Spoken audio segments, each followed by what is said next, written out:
गरीब ससुराल बना अमीर। मम्मा दे दो ना मुझे और पैसे। हमारे पास किसी चीज की कमी है क्या जो आप हमेशा मुझे पैसे देने में इतनी कंजूसी करती हो? बाहर जाती हूँ तो पैसे तो चाहिए ना मुझे। बाहर आने जाने के लिए हमने तुझे पैसे दे दिए हैं, उसके अलावा तुझे पैसों की क्या जरूरत है? और इतने पैसे लेकर तू करेगी क्या? अभी इतनी बड़ी नहीं हुई कि अपने साथ दो दो तीन तीन हजार रुपए लेकर जाए। यार मम्मी, कॉलेज में सब लड़के इतने पैसे लेकर आती हैं, कॉलेज लाइफ को आराम से एंजॉय करती हैं, और आप लोग हो कि इतना सब कुछ होने के बावजूद भी मुझे कंगाल बना कर रखते हो। ना तो मेरी कोई बहन है ना कोई भाई है। जब आपका सब कुछ मेरा ही है तो आप मुझे सब दे क्यों नहीं देते? बेटा, इंसान को उसका हक तब मिलता है जब वो उस हक के लायक हो जाता है। अभी तो इतने समझदार नहीं है। आज जब तेरी शादी हो जाएगी तो तुझे हम सब कुछ दे देंगे, उसके बाद तो तुझे हमसे कुछ मांगने की जरूरत भी नहीं पड़ेगी। भला ये क्या बात हुई? अब मुझे अपने हिस्से के लिए भी अपनी शादी होने का इंतजार करना पड़ेगा। कुछ और नहीं तो कम से कम कॉलेज आने जाने के लिए मुझे गाड़ी ही दिला दीजिए। आपके पास तो वैसे भी दो दो गाड़ियां हैं, उसमें से एक दे दो ना मुझे। बेटा, हर चीज़ समय से अच्छी लगती है।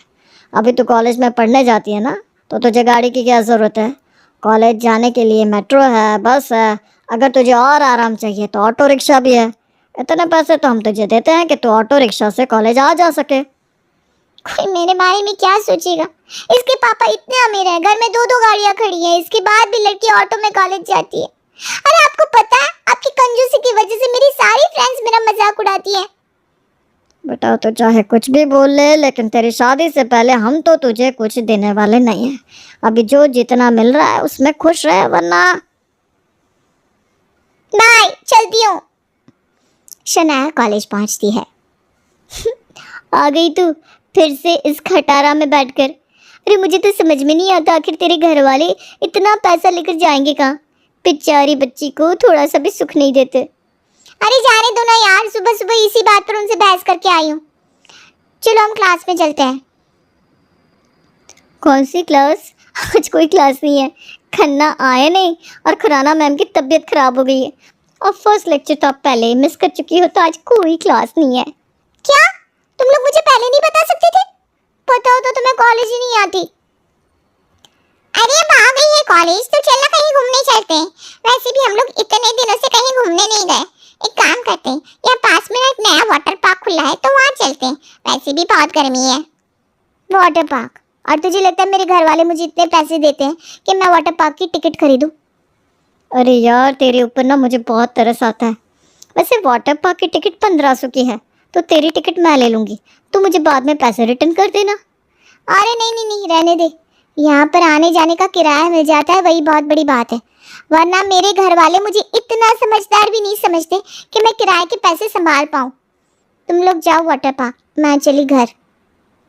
अरे छोड़ यार, जब तू वाटर पार्क नहीं जा सकती तो हम लोग कैफे चलते हैं, एक एक कॉफी पी लेंगे। ये तो ठीक है ना? हाँ ये ठीक है, चलो चलते हैं। हे भगवान, कहीं से मुझे एक दूल्हा दिलवा दो ना, ताकि मेरी ये प्रॉब्लम हमेशा के लिए सॉल्व हो जाए। कम से कम शादी होने के बाद मुझे छोटी छोटी चीजों में ऐसी चिंदीगिरी तो नहीं करनी पड़ेगी।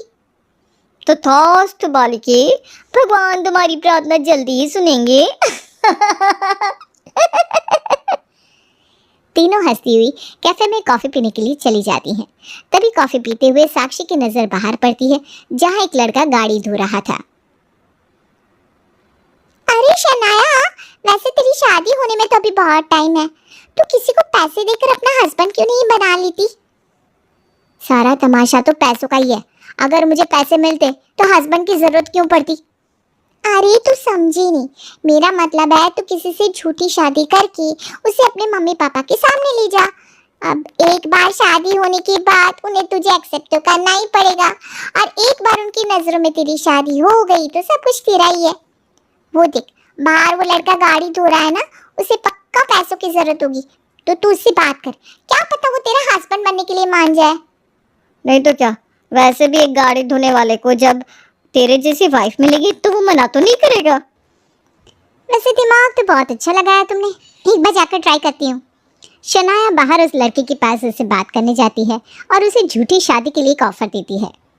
देखो, मुझे पता है कि तुम्हें पैसों की जरूरत है और मुझे एक नकली पति की जरूरत है। तुम बस मेरे मम्मी पापा के सामने मेरे हस्बैंड बनने का नाटक करो, बाकी तुम्हें हर महीने मैं सैलरी देती रहूंगी। तुम आराम से मेरे घर में भी रह सकते हो, तो तुम्हारी लाइफ भी बहुत इजी हो जाएगी।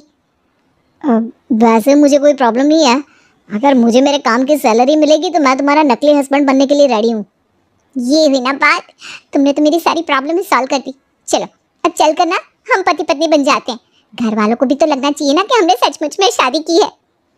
शनाया मार्केट से मंगलसूत्र, नया चूड़ा लेकर पहन लेती है और अपनी मांग में लंबा सा सिंदूर भर लेती है। लग रही हूँ ना मैं बिल्कुल अच्छी तरह शादीशुदा। बिल्कुल। अब तो बस मुझे घर जाकर मम्मी पापा का रिएक्शन देखना है। इतने टाइम से मुझे टॉर्चर कर रहे हैं, आज ना उन्हें बहुत अच्छा शौक लगने वाला है। शनाया धीरज का हाथ पकड़कर अपने घर पहुंच जाती है और घर पहुंचकर बजाती है अपने दरवाजे की घंटी, टिंग डोंग। अरे लगता है शनाया आ गई। जाकर दरवाज़ा तो खोलना सीमा। अरे खोल रही हूँ जी, आप तो उठकर दरवाजा खोलेंगे नहीं, मुझे पता है मुझे ही खोलना है। अरे जाओ ना, शनाया इंतज़ार कर रही होगी। सीमा उठकर दरवाजा खोलती है तो अपने सामने का नज़ारा देखकर उसका तो सर चकरा जाता है।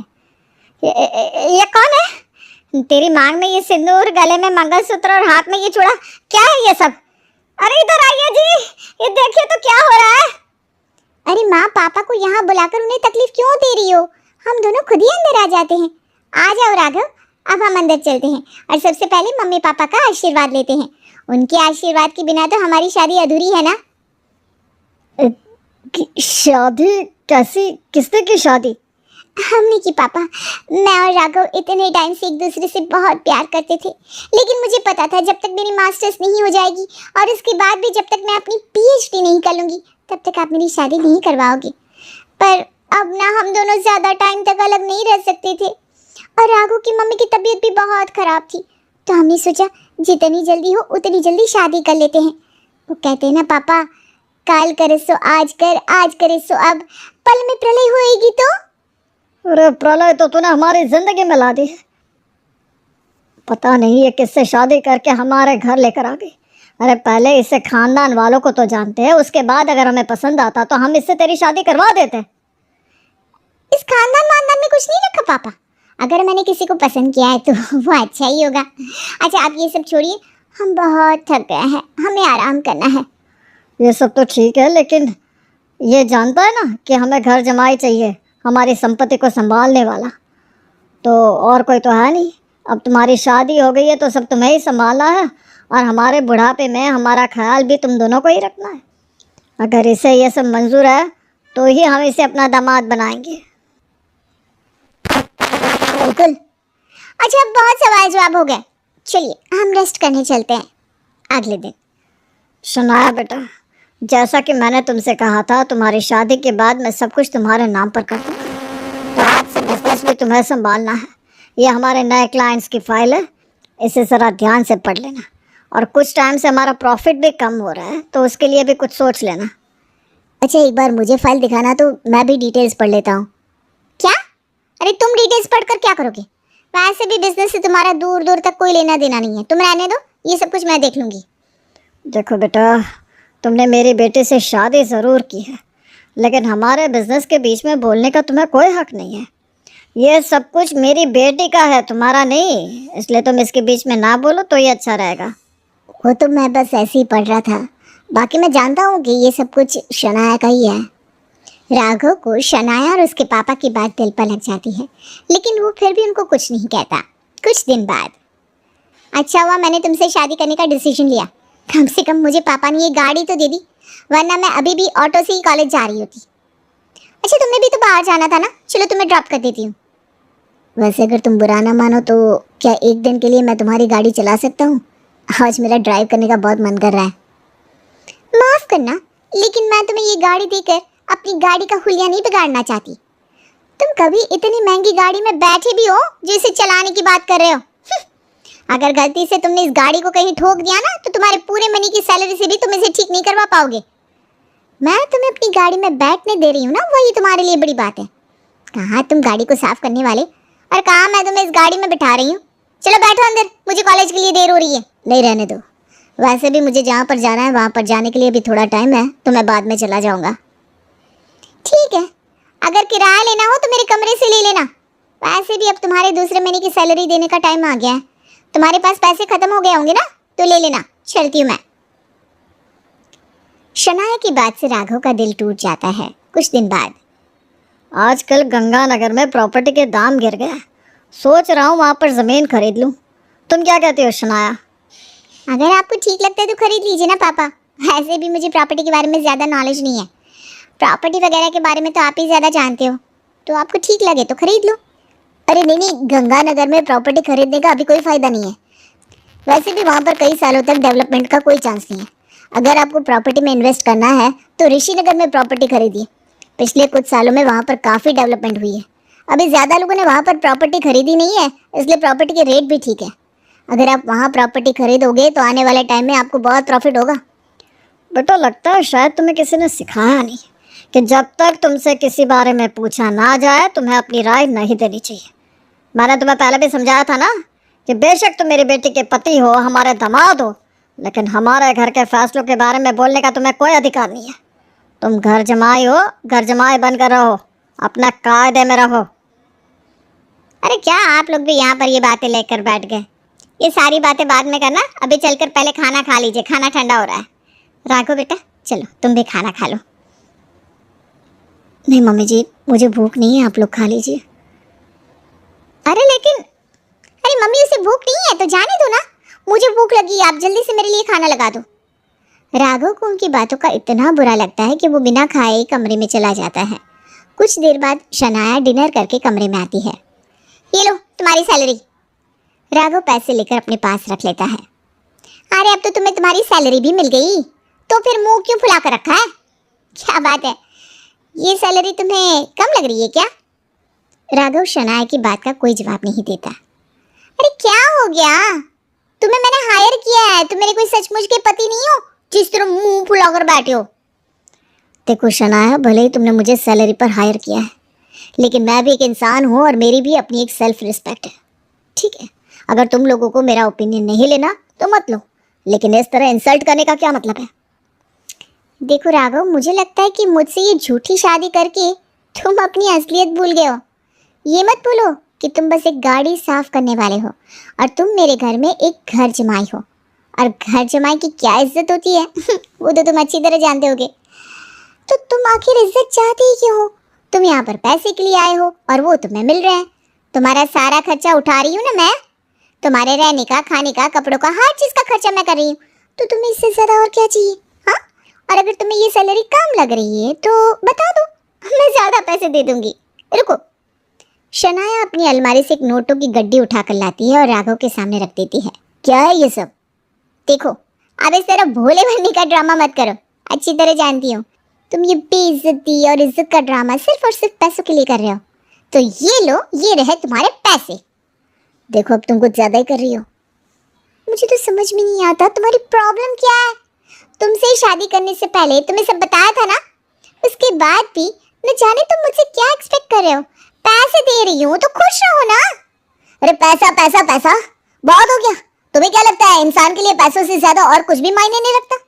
अरे मान लिया कि तुमने शादी के लिए मुझे हायर किया, लेकिन मेरी इज्जत का क्या? हाँ, अगर कोई एम्प्लॉय एक कंपनी में जॉब करता है तो इसका मतलब ये नहीं कि उसे सैलरी मिलती है तो कंपनी वाले उसकी कोई इज्जत नहीं करते या उसे हर वक्त बेइज्जत करते हैं। तुम मुझे हर महीने सैलरी क्या देती हो? तुम तो मेरी कोई इज्जत ही नहीं समझती। ए मिस्टर, देखो, मुझे तुम्हारी इज्जत बेइज्जती से कुछ लेना देना नहीं है। तुम मेरे झूठ मूठ के पति हो। अपना नाटक जारी रखो और अपने पैसे अपने पास रखो। वैसे भी तुम जैसे लोगों को इज्जत से ज्यादा पैसों की जरूरत होती है। तो अगर पैसा मिल रहा है तो उसे रख लो, वरना जितना मिल रहा है वो भी नहीं मिलेगा। उस दिन जब तुम मेरे पास आई थी तो मुझे लगा था तुम बहुत अच्छी लड़की हो, लेकिन अब पता चल रहा है कि ना तो तुम्हें किसी से बात करने की तमीज है और ना ही तुम किसी की इज्जत करती हो। मैं तो तुमसे सचमुच का प्यार करने लगा था, लेकिन तुम्हारी ये सच्चाई देखकर मुझे खुद से घिन आ रही है। अरे बाप रे बाप, हिम्मत तो देखो अम्मी, तुम मुझसे प्यार करोगे? जितने पैसे तुम अपनी जिंदगी में नहीं कमा सकते ना, उतनी महंगी तो मेरी गाड़ी है। तुमने मुझ जैसी लड़की से प्यार करने का सपना आखिर देखा कैसे? तुम्हारी औकात क्या है मुझसे प्यार करने की? बहुत हो गई। औकात औकात औकात। अभी तक तो मैं तुम्हारे सामने एक गाड़ी धोने वाले का ड्रामा कर रहा था। कभी तुमने मुझे मौका ही नहीं दिया कि मैं तुम्हें अपनी सच्चाई बता सकूं। राघव चड्ढा का नाम सुना है तुमने? हाँ सुना है, शहर के सबसे बड़े बिजनेसमैन है और हमारी कंपनी की अगली डील उनके साथ ही होने वाली है। लेकिन उससे तुम्हारा क्या लेना देना? क्योंकि आज तक तुम मेरा आधा नाम ही जानती आई हो। जिस राघव चड्ढा के साथ तुम्हारी अगली डील होने वाली है वो राघव चड्ढा मैं ही हूँ। और अब ना तो मुझे तुम्हारे साथ कोई डील करनी है और ना ही तुम्हारे साथ इस झूठी शादी का कोई ड्रामा करना है। ये पकड़ो अपने पैसे, और आज तक तुमने मुझे जितने पैसे दिए ना उसके डबल पैसे मैं तुम्हें वापस दूंगा। आ जाना मेरे ऑफिस में कल लेने, वरना चाहो तो अपने असिस्टेंट को भेज दूंगा। राघव की बात सुनकर शनाया की आंखें फटी की फटी रह जाती हैं। भले ही राघव शनाया से प्यार करने लगा था, लेकिन शनाया की बदतमीजियों की वजह से वो उसे छोड़कर चला जाता है, क्योंकि शनाया ने उसकी सेल्फ रिस्पेक्ट की धज्जियां उड़ाकर उसके मान सम्मान को ठेस पहुंचाई थी। इसलिए राघव ने अपनी सेल्फ रिस्पेक्ट के लिए अपने प्यार को भी ठुकरा दिया और शनाया की आंखों के सामने आज उसका पैसों का सारा घमंड चकनाचूर हो गया।